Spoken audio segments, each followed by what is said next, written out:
வர ஜூலை 28ஆம் தேதி தனுஷ் அவர்களோட பர்த்டே. சரியா?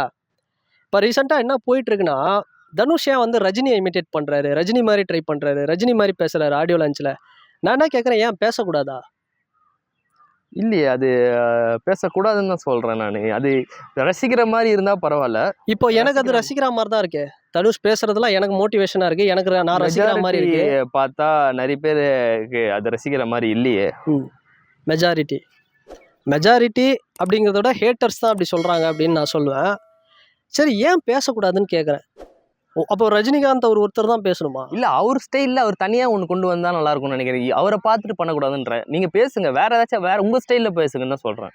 அவர் ஸ்டைலில் தானே ப்ரோ பேசுகிறாரு. இல்லையே, ரஜினி ஸ்டைலில் தான் பேசுகிறாரு. சரி, மெர்சல் ஆடியோ லான்ச்சுக்கு வந்தார்ல, அப்போ எப்படி பேசினாரு? அப்போது நார்மலாக தான் பேசினார். அதே மாதிரி தான் இப்பவும் பேசுகிறாரு. இல்லை, ரஜினி சார் மேனரிசம் இருக்கு. ரஜினி சாரோட மேனரிசம் இருக்கா? அது ஒரு வாட்டி இருந்தால் கூட பரவாயில்ல, அது ஆர்டிஃபிஷியலாக இருக்கு. இப்போ இதே விமர்சனம் தானே விஜய் சாரையும் சொல்கிறாங்க. என்ன சொல்கிறாங்க, ரஜினி சாரோட இமிட்டேட் பண்ணி குட்டி கதை அப்படிலாம் பேசுகிறாரு அப்படின்னு சொல்கிறீங்கல்ல. இது நான் என்ன சொல்கிறேன்னா, ஒருத்தர் பேசிட்டாரு, அதனால அதுதான் நம்ம மைண்ட் செட்டில் பிராண்டாக இருக்குது, அதனால தான் நம்மளுக்கு வந்து மற்றதை ஏற்றுக்க முடியல. அப்படி தான் வந்து தெரியுது எனக்கு. ஆமாம், அப்படி தானே?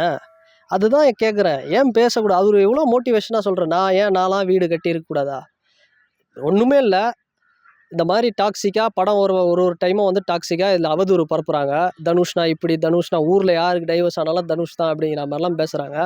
நான் என்ன சொல்கிறேன், அந்த மனுஷன் வந்து அதை ஒரு வழியாக தானே சொல்கிறாரு. ஏன்பா நீங்கள் என்ன தான் பிளான் பண்ணாலும் ஒரு செங்கலை கூட என்கிட்ட பிரிக்க முடியாது அப்படின்னு சொல்கிறாங்களே, அதில் என்ன தப்பு? இல்லை, அதெல்லாம் நான் என்ன சொல்கிறேன்னா, ரொம்ப வளர்ந்ததுக்கு அப்புறம் பேசணும். இப்போ வளர்ந்துருக்காரு, ஓகே தான். இதுக்கு மேலே என்ன வளரணும் தெரியல. நேஷனல் அவார்டு வாங்கியிருக்காரு. இன்னும் கொஞ்சம், ஏன்னா வெறுக்கிற மாதிரி ஆகிடக்கூடாது.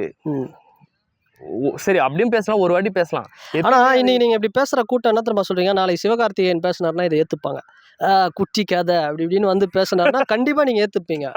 தனுஷ்னா உங்களுக்கு பிடிக்கல, தனுஷ்னா அது ஒரு வெறுப்பு. அதுதான் அது எப்பவுமே இங்கே நடிக்கிறவங்களுக்கு, நல்லா பண்ணுறவங்களுக்கு அது ஒரு மரியாதையே கிடையாது. திடீர்னு யாருன்னா ஒருத்தவங்க பூம் ஆகுறாங்களா, அவங்களுக்கு தான் வந்து ஒரு பெரிய இது இருக்கும். அதுதான் கர்நாடகாவில் அப்படி தான். யஷ் தான். வீட்டு பெயிண்ட்டு கூட யஷ்ன்னு தான் அடிப்பாங்க போல் எல்லாம் நிறைய பேர். யஷ் என்ன சொன்னாலும் அப்போ என்ன உபேந்திரா, சிவராஜ்குமார், சுதீப் இவங்கெல்லாம் வந்து என்ன அப்புறம் வேறு ஏதாவது சொல்கிற பாரு. சரி, ஓகே, அதுதான். அது வந்து தனிப்பட்ட ஒரு சில குரூப்பு தனுஷ் மேலே வேணும்னே வந்து பண்ணுறாங்க அரசியல். இதுதான் உண்மை. அரசியல் அப்படிங்கிறத விட அவரோட வளர்ச்சி வந்து நிறைய பேருக்கு வந்து பிடிக்கல. அப்படி தான் வந்து நம்ம சொல்லணும். அது என்ன ரீசன்னு இதெல்லாம் வந்து பின்னாடி தான் வந்து தெரியும். பட் எனக்கு தெரிஞ்சு அவர் கரெக்டாக தான் வந்து பண்ணுறாரு. ஸோ பார்க்கலாம். அதாவது ஒரு பெரிய பிராண்ட் இவனை ஒத்துக்கிறியா? அவருக்கும் வெறித்தனமான ஃபேன்ஸ் இருக்கிறாங்க. கையில் பச்சை குத்தின்னு, உடம்புல பச்சை குத்தின்னு. விஜய் சார், அஜித் சாருக்கும் என்ன ஒரு ஃபேன்ஸ் இருக்கிறாங்களோ அந்த லெவலுக்கு ஃபேன்ஸ் இருக்கிறாங்களா இல்லையா? பார்க்குறியா இல்லையா? அப்படிப்பட்ட தனுஷ் வந்து பேசுகிறத தப்பே இல்லைன்றேன், கேட்கலான்றேன் பேசுகிறத. அவர் அந்த தவறாக ஏதாவது பேசுனா இது இல்லையே, நல்லது தானே பேசுகிறாரு.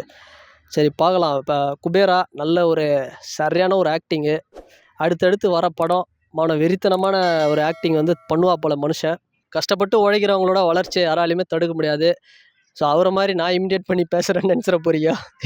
அவருக்கு அட்வான்ஸ் ஒரு ஹாப்பி பர்த்டேவை நம்ம சேனல் சார்பாக சொல்லிக்கிறோம். அண்ட் வேறு ஒரு வீடியோவில் வேறு ஒரு கான்டென்ட்டில் நாங்கள் உங்களை பார்க்குறோம். பாய்.